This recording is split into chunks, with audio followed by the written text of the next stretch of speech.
and we have the Kombucha Mama, Hannah Crum, and that is C-R-U-M, for those of you that like to know to make sure you spell it right if you want to do a little search on her, because this is one incredible woman. I am so excited to have this talk with her today because I know that I'm going to be learning some really great things about how to take care of our body. To me, that is the most exciting kind of knowledge that you could have, because who doesn't want to feel good? I happen to like to feel good. I want to have energy as I get older. I don't want to be looking at some disease and being sick. I want to be out enjoying life, having a good old time. And to do that, we got to take care of this body. All right? And there's certain rules that you got to follow. You know, not everything works for everybody, but there are certain rules that work best at keeping us healthy and preventing disease. And we're going to learn some really great things about kombucha. Now, if you've never heard of it, you're going to hear about it today, and I'm going to let Hannah explain what it's all about. And so I'm going to introduce her here, and we're going to let her tell about herself, and we're going to get into the whole kombucha story, and you are going to be loving this, I'm telling you. And we're hoping that we talk you into giving kombucha a try today, because I know if you do, you're going to be like, thank you, Elaine. Thank you, Hannah, for turning me on to kombucha, because I'm feeling great. So, I don't want to waste any more time. I want to get right to my incredible guest here. Hannah Crum, welcome to Smart Health Talk. Thanks, Elaine. I'm so glad to be here. So, as Elaine said, I'm Hannah Crum. I'm the Kombucha Mama. I've been brewing and teaching workshops on kombucha since 2004. You know, like a lot of people, I call it kombucha kismet. It was kind of a fateful encounter with kombucha that first sparked my love of it. I was visiting a friend, and they were home brewing. I had never heard of it. I didn't even try it. So when I returned to LA, I grabbed a bottle from Whole Foods. It was already in every Whole Foods here in Los Angeles, and it was delicious. It really was like the clouds parted, the light came down, and I really loved it from the first sip. Now, for some people, it can be a little tangy, and you might end up with kombucha face. And if that happens, that's okay, because more often than not, even if people have that type of reaction, their bodies just kind of communicates with them and says, you know what, that was a little different than what I'm used to, but I really liked it. And that's how it was for me. I just really enjoyed the flavor of it and wanted to have more of it. And very quickly, my thirst outgrew my budget. And when that happens, I harkened back to them making their own kombucha in these jars with cloth covers on them. It was all funky and interesting. And so I decided I had to make it myself. I went to the library, I checked out every book I could find, and then I reached out to my community and was able to find a SCOBY locally. So SCOBY, for those of you who don't know, is a symbiotic culture of bacteria and yeast. And that's our mother culture. So it looks kind of like a pancake. It's also been called a mushroom, but it's not a mushroom at all. So, but basically, I was confused about that, so you just answered my question. Thank you. Yeah, so it used to be called a mushroom because it kind of looked like a mushroom cap. And if you imagine that, you know, this maybe appeared hundreds, maybe thousands of years ago before people understood what microorganisms were, they called it something that was similar or familiar to them. So to call it a mushroom was easy because it had that same appearance. So I took my SCOBY, I put it into some sweet tea. About a week later, I had my own delicious kombucha. And the other thing I had was a second SCOBY. And that's what's really great about kombucha cultures and many of our fermentation cultures is that they are very hardy and they love to reproduce. So once you get a quality culture in your hands, it's very easy to make a lifetime supply. All you have to do is care for it. And so I started doing that. I started teaching classes in 2004 here in Los Angeles. You know, it's a very simple process, but it's also different for people who maybe aren't familiar with fermentation. We're kind of missing a link, right? Our grandmothers didn't necessarily pass down these traditions to us because we had a rise in the industrial food revolution that meant we could just buy things from the store and make them at home and not have to learn how to prepare things, learn how to preserve things as our ancestors had done. So what I do is really bridge the gap and reintroduce people to their old friends, which are our bacterial buddies.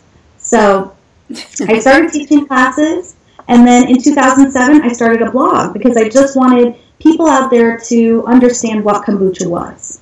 I wanted to share my love of kombucha and what it had taught me in my life and how it was helping me to detox, not just on a physical level, but on an emotional level, on a human level, on a growth level. So I started blogging about it in 2007, and then, at the time I wasn't selling anything. I just wanted information out there. We've always been an education company focused on getting real information into people's hands. But people were starting to write in and say, hey, do you have a culture? Could I get one from you? And in 2010, we saw that there was an opportunity to fill a niche, to fill a role that wasn't being served. And so we started to sell cultures and kits online. And we've continued to invent products and make it easier for people to really get going with this process. And moreover, reunite people with it. Kombucha was really popular back in the 80s, early 90s. And so it's always gratifying to have people call up and, tell me on the phone, I made this 20 years ago and it was so different and you're making this so much easier. It's so exciting to reunite people with their old friends. So what, when you teach these classes and when you interact with people regarding kombucha, what do they share with you on how it's changed their life and the different kinds of benefits that they're seeing from it? Well, you're hitting the nail on the head when you're talking about the gut bacteria, and in fact, extend that out to the fact that bacteria cover every single surface on the planet. You are covered in bacteria, as is everything else, not only on the outside, but on the inside. You turn your body inside out, you're still entirely covered in bacteria. And what's really terrific about that is we start to return, right? We come back full circle to our ancestors and how they lived. They lived closer to the earth. They lived in ways where, it was okay to get dirty. And certainly there were things we had to learn as the human race in terms of cleanliness and sanitation and things like that. But what's really terrific is that even though, Western medicine has tried to cure certain things or to deal with certain diseases in a way that we're now coming to understand may have a net negative effect on the body, the great thing is our bacteria buddies are there waiting in the wings ready to help us repopulate when we start embracing them. So kombucha is a great way to get reconnected to our bacteria buddies. It's also a great way to get reconnected to your body because most people experience a fairly instant biofeedback response. So if they start drinking kombucha, one of the first things they'll say is it definitely helps to alleviate stomach issues. So it helps with digestion. You're putting the healthy bacteria back in there. Also, because of its low pH, kombucha is typically a 3.5 to 2.5, which is very acidic on the pH scale. It's those acids that helps our body digest. And oftentimes we found that, or what we're coming to understand is indigestion or that acid reflux is not because there's too much acid, it's because there's not enough. So when you're starting to put the healthy organic acids back into the body that help with that digestive process, there's a lot of relief that comes from that. For instance, my husband, he thought I was totally weird making this stuff at home and was like, I'm not going to drink that at all. But I finally made a flavor he really liked, pink lemonade. And once he got a hold of that and he started drinking it, within 2 weeks, he could stop his nightly antacid pill. And he hasn't ever had to go back to it because the kombucha just serves that purpose for him. So, and again, kombucha, I don't want to pitch it as a panacea. I don't want people to think I drink kombucha. I know what you're saying. It's a way into feeling better. It's a way into learning about fermented foods. It's a way into, again, reconnecting with your body, listening to the signals it's giving you, and then you have to do the hard work of figuring out what works for you and what doesn't. And that's what our trust your gut philosophy is all about. It's not trust my gut, it's trust your gut, because you know your body better than anything else. Now, there's a slight caveat to that, and that is sometimes our gut or brain might have other issues going on. So, for instance, Candida overgrowth. Candida albicans normally lives in our body. It has a place in our digestive system. But when we overconsume antibiotics or due to other illnesses or infections, it can take over. And when it's out of balance, it starts to tell you what to eat, primarily sugar, because that's what it feeds on. What happens, though, is your body ends up having all these negative reactions, whether it's yeast infections or discomfort or brain fog, and you don't realize that what's controlling you is this organism that's out of balance. And that's, I think, a concept that's really important for us to remember, is that while we've had this germ theory of disease where we think there's bad guys and they're all bad and there's good guys and they're all good, truly what we're understanding is that it's about balance and environment.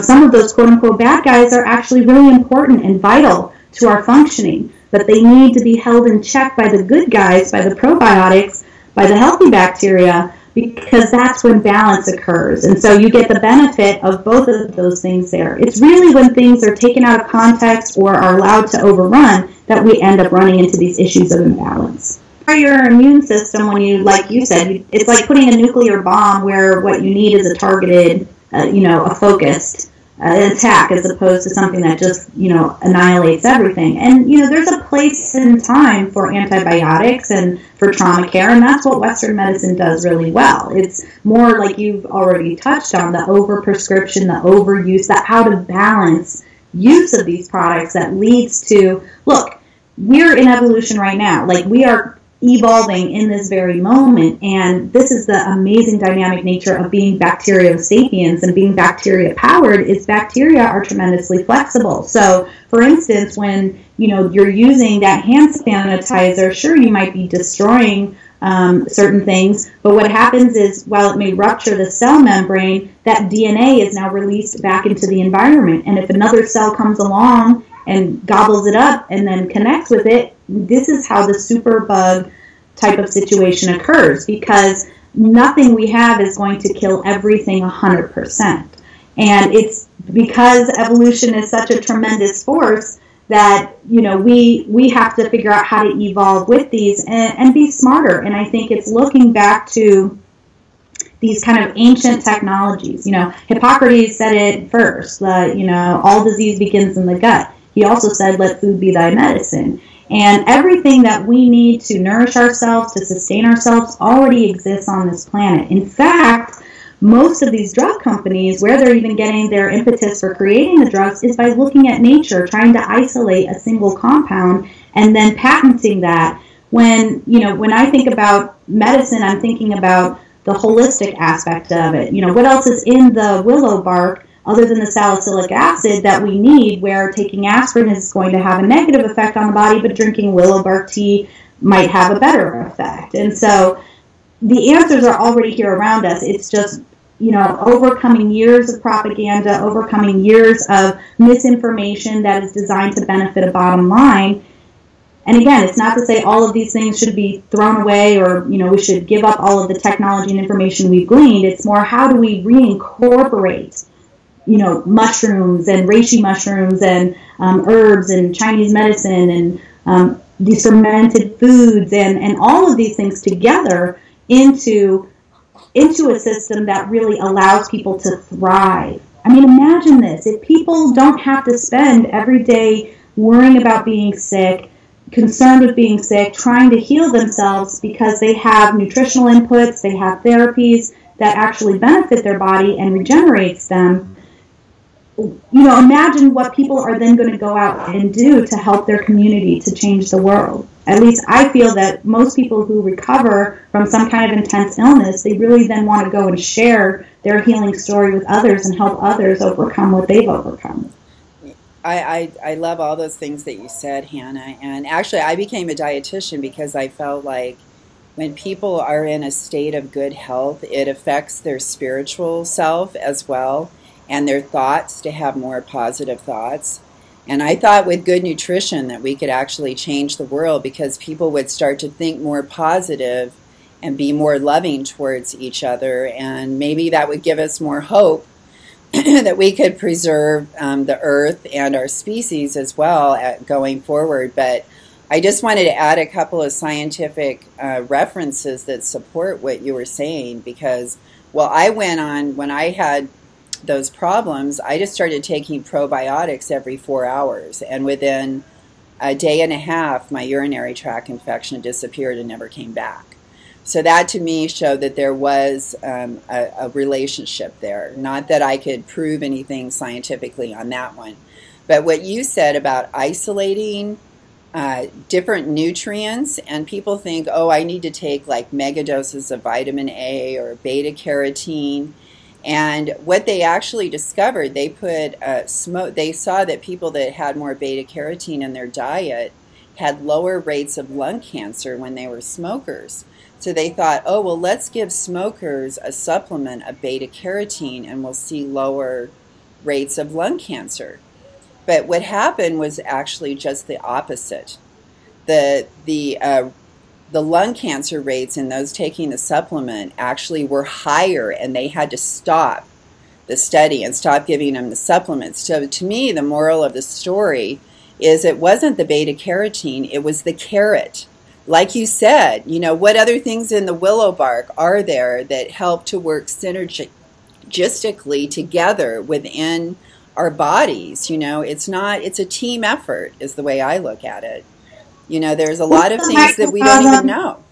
We're the microcosm of the macrocosm. You know, just as the earth is being depleted and poisoned by all of the chemicals we're dumping into it, of course it's not going to sustain. And then you expect it to sustain life beyond that. Of course it isn't. And this is, I think, why we see such tremendous rates of cancer and things like that, is there's a lot of environmental contamination. But the amazing, wonderful, positive message out of all of this is we are regenerative beings. I mean, you think about our cells regenerate, 7 years? Every single cell in your body is different. So if we have that tremendous ability, how quickly, when we start to choose sources of nutrition that can sustain and nourish our bodies, how quickly we can recover. And so kombucha is just one of many of these things that we can use on a regular basis, except kombucha has some unique characteristics. So it's tea, it's fermented tea. So tea already is really high in polyphenols, antioxidants. We've read the studies on how it helps lower cholesterol. We read the studies on how it helps ameliorate cancer. And now we're taking this herb, this plant that is so healthy for us to begin with, we're adding fermentation to that mix. And what type of fermentation is it? It's acetic acid fermentation, similar to vinegar. And if you look at the traditional uses of vinegar, how it's helped, again, with diabetes, with controlling cholesterol, with all of these things, you see how when we marry these things two together, it's not just 1 + 1 = 2. There's an exponential benefit to consuming a product that has these kind of underlying characteristics. So some of the healthy acids created by the fermentation process include glucuronic acid and gluconic acid. Now, these are acids created in the human body and specifically help support healthy liver function. The liver is our filter. So as we're consuming foods, they go through our digestive system, and before they hit our bloodstream, everything passes through the liver. And that's what filters out the xenobiotics. So whether that's, pharmaceutical drugs or alcohol or anything that might have a negative impact on our body goes through the liver first, environmental toxins. And if the liver is overtaxed to the point where it can't function properly, now you see where the system is starting to break down. So when you consume something that specifically helps support healthy liver, healthy kidneys, healthy elimination, right? Because that's really what it is. We're a sponge absorbing everything around us. Is that what fermented foods do, Hannah? Do fermented foods do that? Well, I'm talking specifically about the healthy acid in kombucha that does that. So all fermented foods are going to have different acids and different ratios. They're going to have different bacteria and yeast. And because we have 500 to 1,000 different types of organisms inside and on our bodies, we don't even necessarily know which ones we need. And that's why trusting your gut, listening to your body, consuming these foods, and gravitating towards the ones that feed you. For some people, kombucha doesn't work for them, or at least it's intense for them and they don't have a positive experience with it at first. When I run into those people, I say, well, start with something like a water kefir or a milk kefir, because maybe your body has some healing it needs to do before it's ready to have something that can help eliminate some of these more toxic elements. Yeah, And and could you explain what that the water kefir and the milk kefir is too? Because that's like something else that you offer on KombuchaKamp.com, everybody, KombuchaKamp.com, and that's camp with a K, okay? that's right. Yeah, that's Hannah's website, and I tell you, when I went to your website, Hannah, I was like thrilled with all the different things that were available on the website.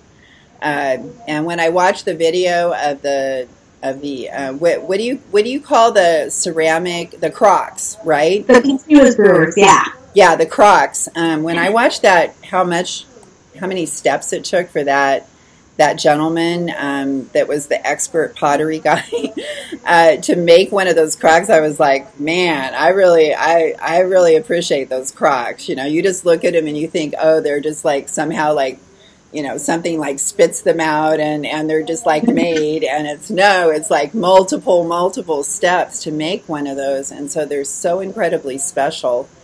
And I would like to know about like the water kefir and the milk kefir, because I feel like that's something I know that I go buy kefir at the store. I know that, and it's in milk, and I understand that, but if I wanted to make that at home, but something I really feel like I know nothing about is the water kefir. And I think that's really interesting. So the milk kefir it's like a drinkable yogurt. And of course what you get at the store is going to have, you know, other thickeners and things like that in it. So when you make it at home, it's going to have a different taste. It might be a little tangier than what you're used to. But of course we can always sweeten anything, whether that's with honey or at the time of consumption, some fresh fruit. But again, it is incredibly diverse, has, you know, 30 types of different bacteria, several different types of yeast. And again, they've learned how to work together to consume the lactose or the milk sugar. And what that does is for people who are lactose intolerant or who have digestive issues associated with milk, unless they have a true allergy, it makes it easier for your body to consume these products and derive the nutrition from them. Because again, the fermentation process is always going to make those underlying elements more bioavailable. So whether that's, you know, magnesium, calcium, or all of the nutrients, it's going to be much better for you. Plus, it's super easy to make. It's a 24-hour to 48-hour process. You make it in small batches, and you just always have it fresh. In fact, the root word, kef, means to feel good, because that's how people thought about it. And it was part of the dowry. So it was part of when a woman got married, she would bring this culture with her because it was such a vital part of that culture, and that culture being like in Turkey and Bulgaria in that region. And water kefir, I think, is named because of the similarity in shape of the grains to the ones for milk. And again, these aren't grains, so there's no gluten issue or anything like that. That's just a convenient term for what these look like. So water kefir is also known as tibicos, and I think is more of a Mexican initially, or in Mexico they have this product, but basically it ferments sugar water. So it's very light, it's like a soda pop substitute, it's going to have healthy bacteria, but for my money, if you want the nutrition and can tolerate yogurt, then you'll be able to tolerate the milk kefir, and that's going to be the one to really start with.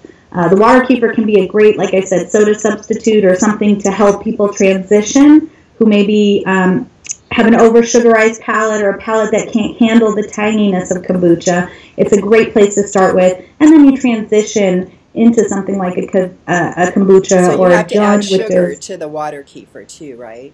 It's sugar and water, and that's what's fermented. And so nutritionally, it's not going to have the same density as the milk kefir, but you can also add things like figs or molasses, which will have higher mineral content. And so in that way, it does also provide a nutritional benefit. So there's always going to be a benefit to consuming a fermented product over a non-fermented product. And it's like what fits your palate, what tastes good to you. So finding the one that works for you is really the most important thing. And then you can continue to add other fermented foods and drinks to your repertoire as you go on. But think about it like this. You know, yogurt was a weird hippie thing back in the 60s. It was like people in the mountains did it, and you had to make it at home if you wanted it at all. Now look where yogurt is. You know, that's how we envision the kombucha industry, is it's going to be just as household as yogurt is. But we also want to help maintain the authenticity of that. And that's where our foundation of Kombucha Brewers International, which is our nonprofit trade association serving the entire commercial industry, was founded back in 2014. So, of which you're the president and founder, and you guys have a big KombuchaKon going on in Long Beach next month on February 5th and 6th, correct?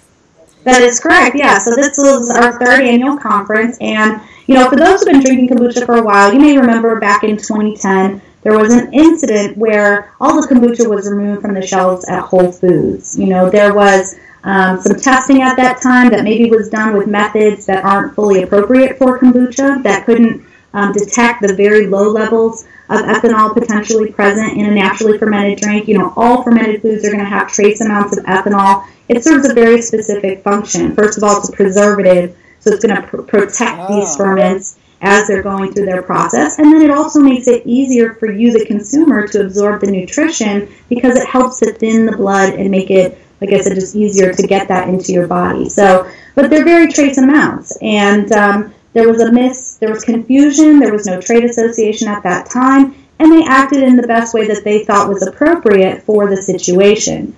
In retrospect, we've since learned that, in fact, there are other testing techniques that are more specific, that are similar to what they use in forensics when they're, testing very trace amounts of ethanol in blood and other types of substances. And when our products go through that type of testing, we find many of them, most of them, almost all of them, in fact, are compliant, are under that 0.5%, and are very safe to consume for all types of people, regardless of pregnancy or illness or anything like that. So, but again, it's trust your gut. I've had friends who love kombucha. They got pregnant, couldn't stand the smell of it. I'm like, listen to your body. Your body's saying, don't drink this right now. I've had other women tell me, I craved it all throughout my pregnancy. I drank it while breastfeeding. It helped my breast milk flow more freely. So again, it's that unique individual experience as opposed to just taking everyone else's experience and hoping you have the same. So that biofeedback is really crucial,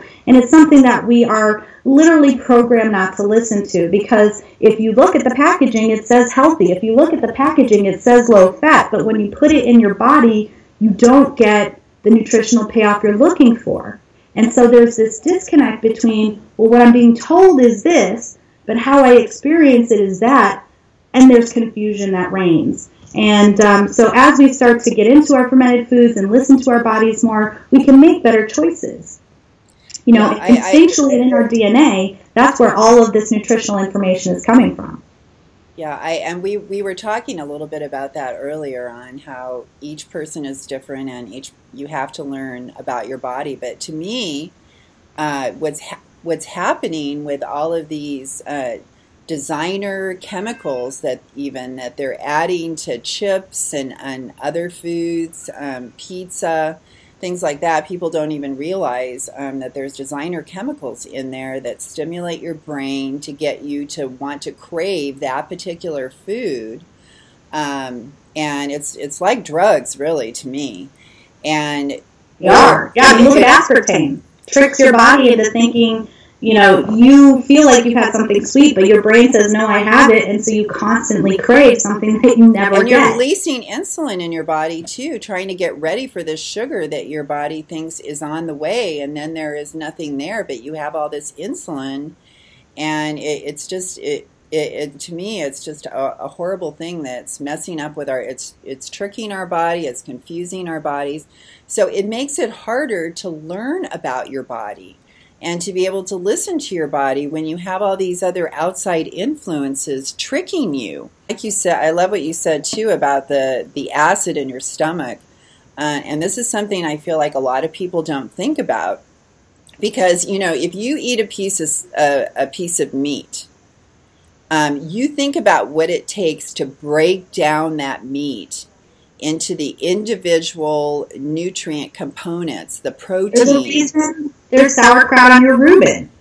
There's a reason for that. Because you need the fermented food to help you break down the meat. And this is the thing about fermented foods. There are condiments, salsas, chutneys. These were the things that we always put on the side of our plate. They added a little zip, a little flavor, a little zing. and helped our bodies to break down the more macro components into its smaller So they components. had a double purpose. I love that. I wasn't even like thinking about the roofing because I do We love did those science to help us understand it. We listened to our bodies. We trusted our instincts, and that's what communicated to us that these were vital, that we wanted to have these, that we nurtured these into our culinary lifestyle. And then you come to the U.S. where, we're a melting pot. We don't have a single, one united culture per se in terms of our food. In fact, if you look at American food culture, you're really thinking processed foods and, TV dinners and, the kinds of things that have created, such a huge negative impact on our health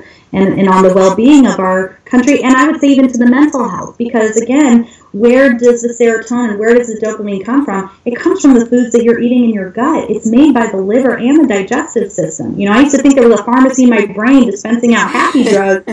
Come to realize, it's what I'm putting into my body. And that's, again, that disconnect where people are shoveling in processed foods or chemical foods, and they're saying, oh man, I feel terrible, not realizing that the reason they feel terrible is what they're putting in their mouth. Well, that's probably why they invent these excitogens and these other chemicals that are in foods to try to give people that what's missing from the food, because it's so lifeless. And why don't we just take a minute to kind of give people a little bit more of a history. I love that one video that you have, Hannah, where you show just what a healthy SCOBY looks like, which tell everyone again what that means. But you had that healthy SCOBY, and it had, like you said, like an umbilical cord where it was like going down into the kombucha. I mean, it was just fascinating. A living thing. Well, and again, the microcosm of the macrocosm, the earth is a giant human body, is a giant manifestation of a body. And, the rivers, you could say, are the arteries that carry the blood. The trees are like inverted lungs, right? They do the opposite of what our lungs do. They create oxygen and take in carbon dioxide, whereas ours do the opposite of that. And, it's really, we live in a Garden of Eden. We live on this amazing regenerative planet. But unfortunately, we're tricked through bottom line mentality of thinking, oh, well, if I can make money, that's what's important and valuable. And it's not to say that making money is not good or something that's worth pursuing, but it's at what cost? If it's at the cost of human health, at the health of the planet, then you have to take a look at why is it you're pursuing those things. But to speak back to the fermented drinks that you were mentioning, sodas are simulacrum. They are fake versions of the fermented drinks that we evolved consuming. We couldn't drink the water in ancient times because there were bacteria that would create digestional stress. And so we had to ferment the water in order to be able to consume it. So whether that was in low alcohol beers, like in ancient Egyptian times, whether that was our ginger bugs, our ginger ale, root beer. See, all of these are soft drinks because they had trace amounts of alcohol and they had this natural carbonation. Because when we did fermentation as ancients, again, before we understood what bacteria and yeast were, how did we know it was working? Well, the way we knew was that there were bubbles.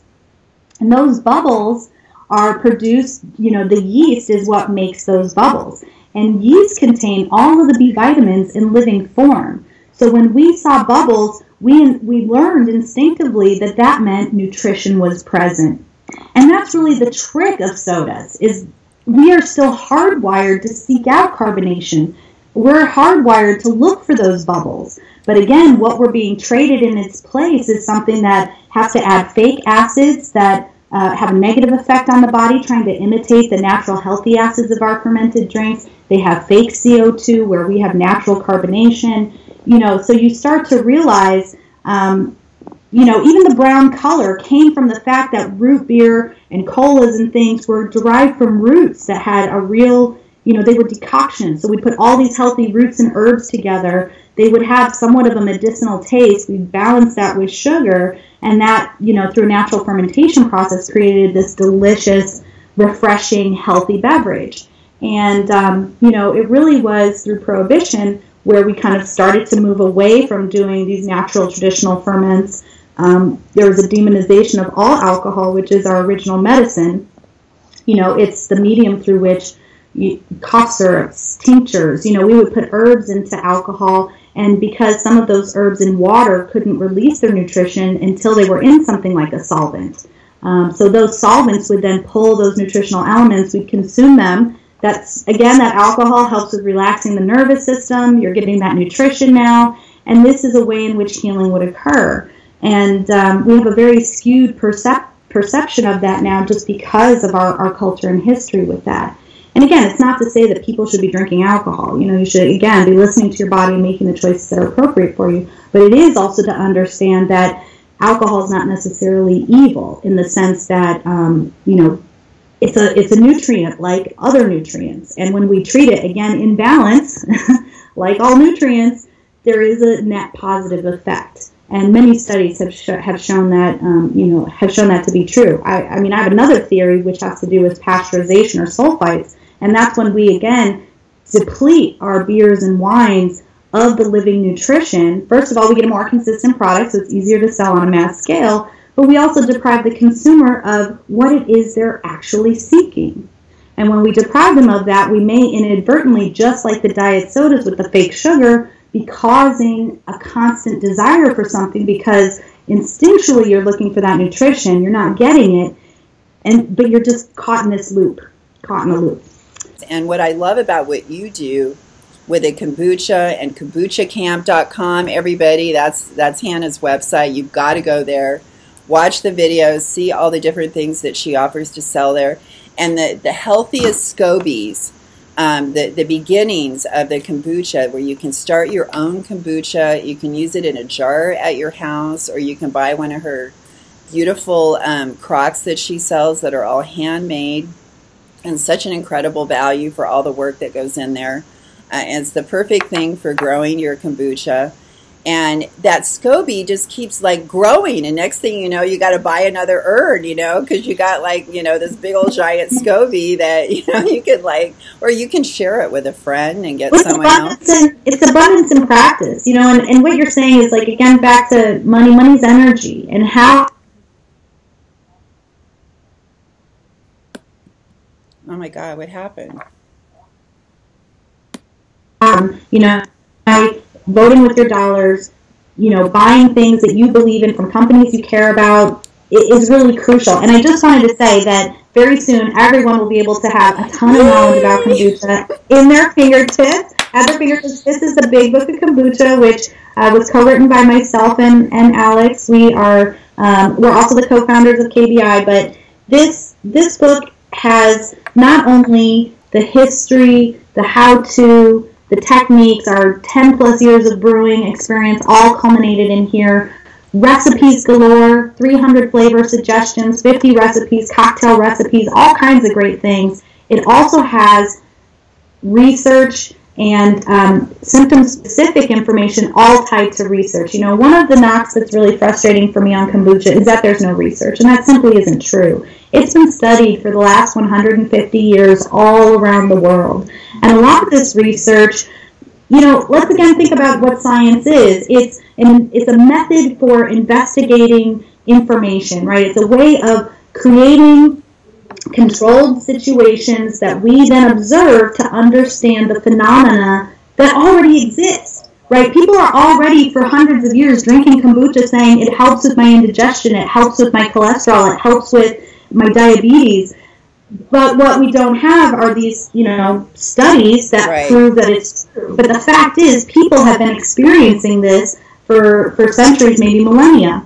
And, science is it's an important tool, but I think in this day and age, we've kind of held it up in a way that hasn't fully allowed science to be understood for what it is, which is just a tool. And that means the data you collect can be used to tell one story or another story. And it's again looking at the underlying motivations behind some of this research that should make us question, well, how come we're not putting money into researching reishi mushrooms and kombucha and all these other natural foods? Why are we funneling it into studying, chemicals and pills? Because they can patent those and make big money off of them. That's the whole motivation. And they can't patent kombucha and these other things. So there's no motivation to do the science.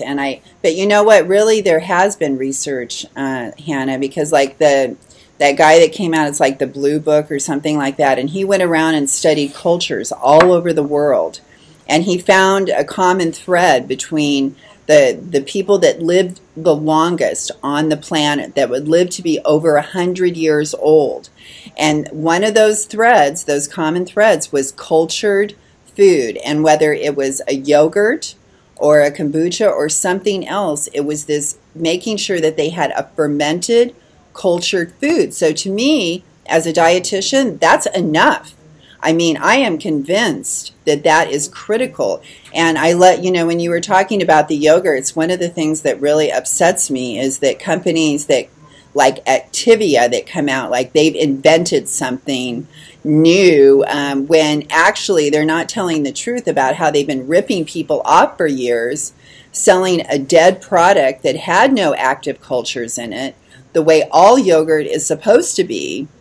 And then they finally come out with a product that actually has live cultures in it, and they make a big deal about it like they did something great. When instead, why don't you tell the truth on how you rip people off, with these dead products for all those years?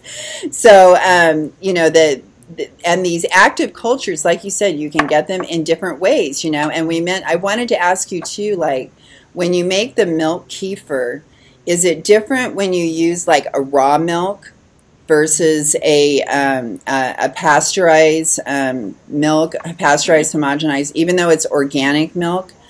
Because I interviewed Mark McAfee over at Organic Pastures. I actually went to his farm and interviewed him.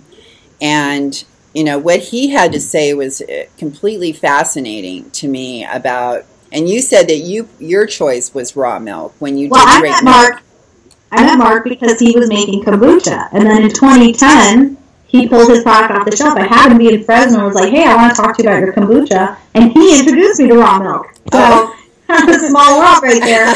But in terms of, and I'm sure that Mark has a different perspective, my attitude about milk kefir is use a milk that's convenient for you to use, as best quality as you can. And raw milk is not legal in all states. The benefit to kefiring milk, though, is you're putting those healthy bacteria in there. They're consuming the lactose, which is troubling for most bodies. And that's the really sugar, that's the milk sugar. That's exactly right. And that's, you're lactose intolerant, and I'm sure he talked a lot about, is it lactose intolerance or pasteurization intolerance, etc. But again, putting the milk kefir grains back into even a pasteurized milk, granted you want a high quality, organic, full fat as best as you can, but that is still going to have a positive effect in your body. And it's something that people, you don't want the type of milk available to you to become a barrier to trying these things. And same with the kombucha. It really is infinite abundance in practice. You care for it and it will care for you. It will reproduce constantly. And again, it's just a reminder that we are bacterial sapiens. We cannot function without healthy bacteria in our bodies. We need them in there. They're our bacteria force field. And and then the other thing I wanted to say about the yogurt was, again, there's a difference when we mass produce something than from when we make it in small batches. And all of the fermented foods are, things that we made in small batches on our kitchen counters. And when you try to go to a larger scale, there are certain things you have to sacrifice and tweak. And that's not to say that those products are inherently then bad for you, but if you can make it yourself, and because they're so easy and inexpensive to make, do yourself a favor and give it a try. If you've never tried kombucha, go to the store, grab a bottle, give it a taste. If you don't like that one, try a different brand. The great thing about it being a fermented product is that each brand, each flavor has its own unique profile. Just like how many Merlots are on the shelf, and they all taste different. They have different price points.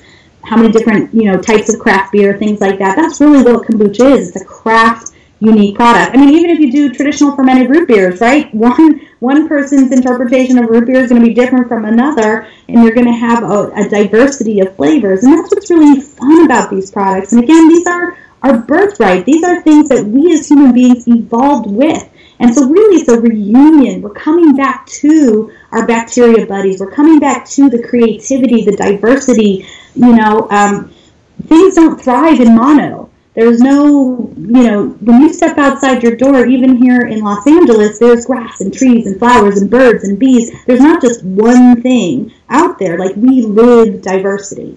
And so the more we get diversity in our diets, diversity in our bacteria, diversity in our guts, the stronger we are, the more we heal. The more we heal, the less sick we are. And again, we feel like we can then create additional diversity in our lives, whether that's through connecting with community or helping our family or whatever that is. We have that energy, we have that consciousness, we have that presence of mind. And we start to eschew those foods that don't serve a nutritional benefit.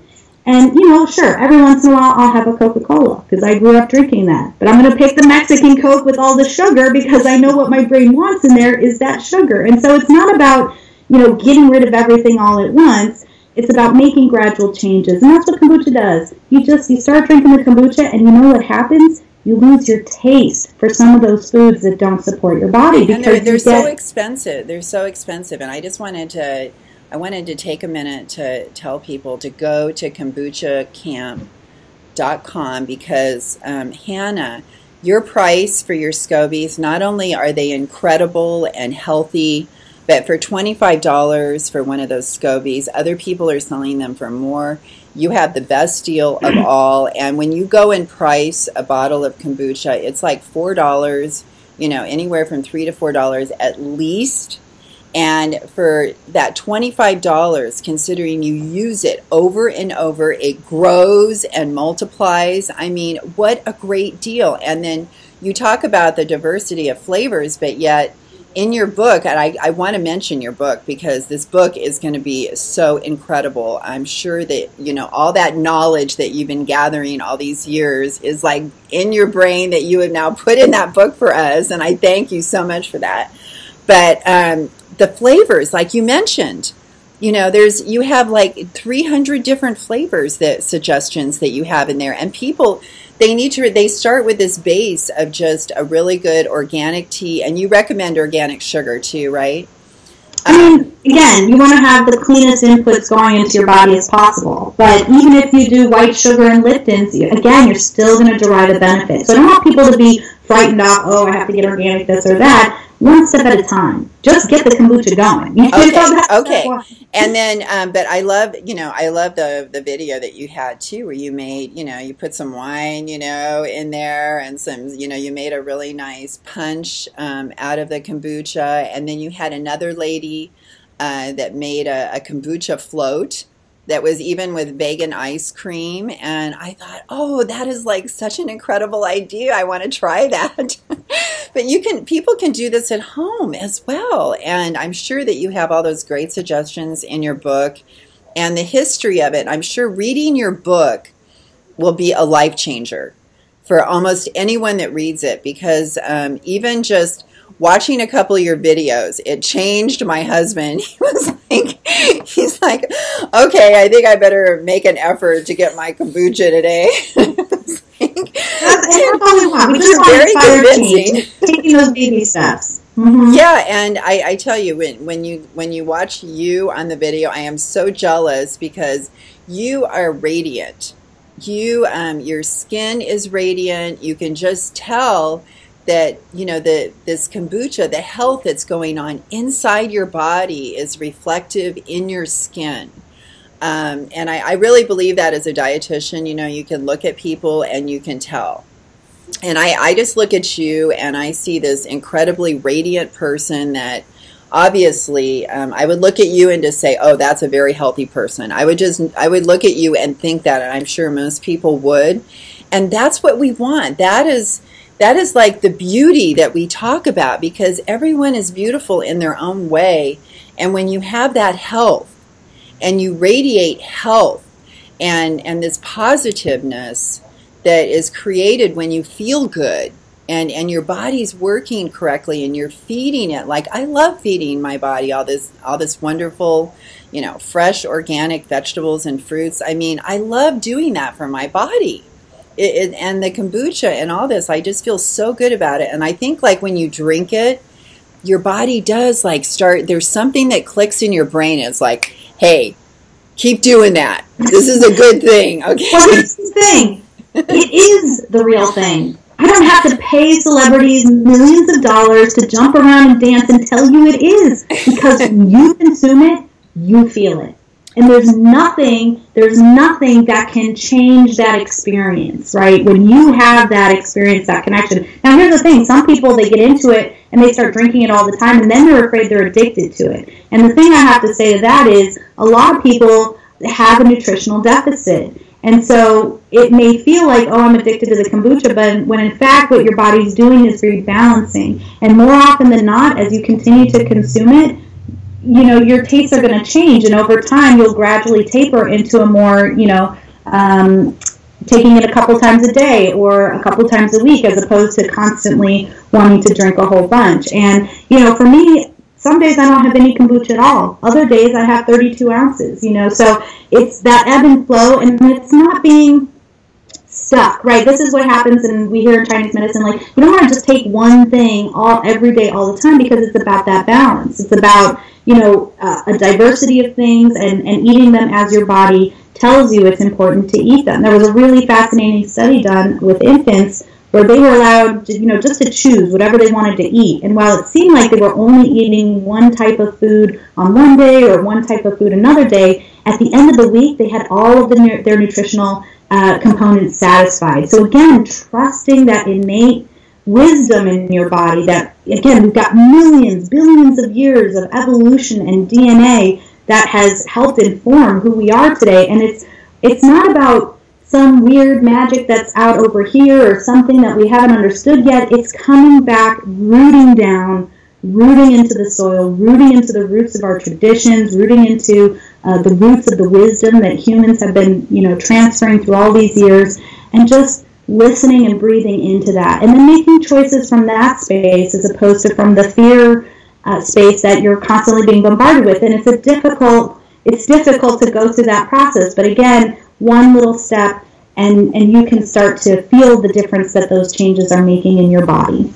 Well, I believe all those things too. I'm with you 100%, Hannah, and I love what you said about the deficit, because people, years and years, they have been starving their body of nutrients with low-quality foods, and there's no way that you can reverse that damage. People are degenerated. They degenerate their body every single day with these low-quality foods and starving themselves of nutrition. And to regenerate your body, to get back to a state of balance and health, that doesn't happen overnight. You did years of degeneration. How are you going to regenerate your body overnight? It's just not going to happen. It could take years before you get to that state of balance, you know, because you took years to get to the degenerated state. So I just thought that was perfect, what you said about that. I totally believe that myself. And you are just such an incredible woman, Hannah, and I just want to thank you for your passion and the fact that you went out there on your own, you started teaching these classes, and you did it from your heart. You did it because you wanted to share something that you thought would benefit other people and improve their health. And to me, that's the gift of life. That's like helping to save people's lives on so many different levels. You know, like you said, it affects us like physically, mentally, and our health, our risk of disease, all these different things. And people like yourself, I just have so much admiration for it, and I'm just so grateful that there are people like you in the world. And I'm very excited about your book, and I'm going to be telling everybody about it because I know when I do, I'm helping to kind of spread that ministry. That's what I was going to say. It's a symbiotic relationship, Elaine. You know, as much as I do what I do, if I don't have people like yourself who care about this, who want to get the message out, you know, we're reaching a broader audience because we're working together. And that's what I think is important to take away from all of this, is that we can all help and support each other. And it's not, you know, it's finding that quality information that resonates with you, but it's also, you know, knowing that we all have the power to heal ourselves, our families, our communities, when we take that time to investigate, listen, and care, and share the information, and to share the information. if information is what you're hungry or thirsty for, then go to KombuchaKamp.com/DIY. We have a recipe there. We also have a free downloadable guide. So if you want to get started with kombucha today, check out our website. We got lots of resources. Grab a bottle at the store, see how you feel. And when your thirst outgrows your budget, that's when you'll come to us for quality information, quality supplies, and quality support. Because not only do we have great products, but once you get them home, we know that you're going to be like, am I doing this right? And so we support everyone 100% through the way. So you might find a cheaper SCOBY in X, Y, or Z place, but you're not going to find the same level of care, concern, support that we offer you. And that kind of peace of mind and that knowing that you have a quality culture in your hand and that it's guaranteed to brew and that someone is there to guide you every step of the way, that's really where that confidence comes from, because it's not about relying on someone else. It's about empowering people to rely on themselves and to trust their own knowledge and trust their own wisdom. Well, I just want to thank you for being my guest today, Hannah.